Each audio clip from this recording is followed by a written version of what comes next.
குளித்தலை உதவி கோட்ட நெடுஞ்சாலைத்துறை சார்பில் இருசக்கர வாகனத்தில் தலைக்கவசம் அணிந்து சாலை பாதுகாப்பு விழிப்புணர்வு ஊர்வலம் நடைபெற்றது.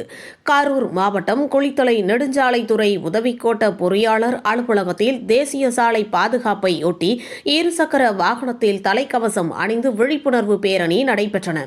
இதனைத் தொடர்ந்து விழிப்புணர்வு பேரணிக்கு நெடுஞ்சாலைத்துறை உதவி பொறியாளர் ஜெயபாலன், போக்குவரத்து உதவி ஆய்வாளர் சரவணன், நெடுஞ்சாலைத்துறை சாலை ஆய்வாளர் சேகர் ஆகியோர்கள் முன்னிலையில் வகித்தனர். பின்னர் விழிப்புணர்வு பேரணியில் சாலை விபத்துகளால் ஏற்படும் உயிரிழப்புகள் மற்றும் சேதங்கள் குறித்து சாலை பாதுகாப்பு மேம்படுத்தி விபத்தில்லா தமிழகத்தை உருவாக்க உறுதிமொழி ஏற்கப்பட்டது.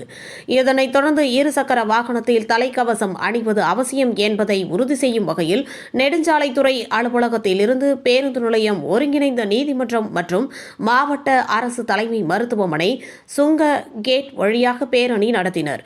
இந்த இருசக்கர வாகன விழிப்புணர்வு பேரணியில் நெடுஞ்சாலைத்துறை சாலை பணியாளர்கள், போக்குவரத்து காவலர்கள் கலந்து கொண்டனர். மனித உறுதி ETV செய்திகளுக்காக குளித்தலை செய்தியாளர் வீர தியாகராஜன். இதுபோல் அனைத்து செய்திகளையும் காண மனித உறுதி ETV சேனலை தவறாமல் பார்க்கவும்.